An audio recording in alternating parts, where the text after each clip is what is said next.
This is Old and New, where we ask artists about the past and the future, because music lives in both. Today we've got artist, producer, and drumming savant Ian Ewing here to talk about what's timeless and what's next. Let's go. All right, Ian, who is an old artist or band from before 2010 that you think more people should know about? A band called Azimuth. I don't even know if I'm saying it correctly, but I feel like producer heads definitely know the band. But it's like one of those bands that is like, it's kind of like jazz fusion type thing. I feel like they were pioneers, but also I think they had their hand in so many samples that ended up getting used. And so, I mean, I just want to hit somebody that's like, most people would probably know them because they heard the sample used in some sort of like 90s, 2000s era hip hop. And it's like, those are really unsung heroes. Like a lot of bands that were sampled multiple times by like Tribe Called Quest or Dilla or Pete Rock.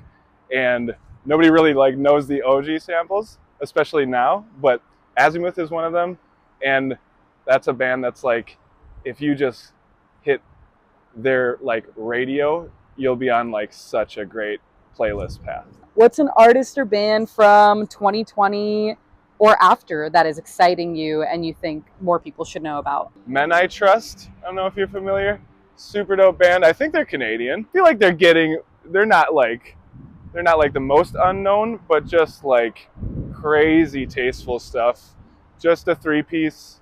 I'm not even sure if one of them is a drummer, but all of their like, the lead vocalist, her voice is just like buttery smooth, and the production amongst the other two dudes, again, I don't know if they even play drums, but it's like heavy synth and bass and guitar work, and it's just like the most tasteful songwriting and production and mixing that sounds super modern, but at the same time, you know, I'm always wanting to hear like things that don't necessarily sound modern, and it sounds like it also could be like come straight out of the 70s type of thing. But they're super dope.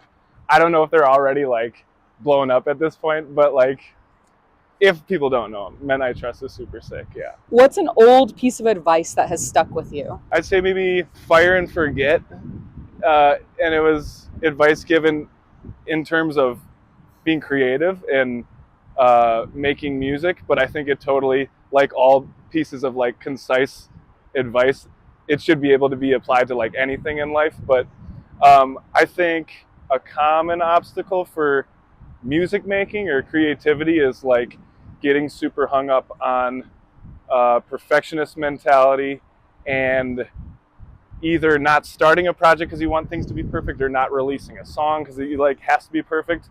But the mentality of Fire and Forget, it's not like you're not caring about the music or anything. It really is just like I feel like Dilla, one of my heroes, was the epitome of this. His catalog was Fire and Forget. I think I was reading in his book that he literally never listened to anything he made. He made it and it was gone. You know what I mean? And there's like, once I started to try to apply that, I think it was a huge help for me personally, because I was caught up on more of a perfectionist mentality. So Fire and Forget just being like, don't be as, especially with music, obviously you have to be emotionally attached, but you need to detach from some level so that you allow it to be a craft that you can continue to do.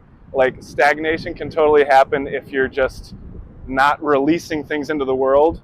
I think another artist, Kiefer, is really great with like preaching the good word of like, put your stuff out. You know what I mean? Like, it's so important for the world to have that, and it's important for you to get it out so that you can continue on and make the next thing.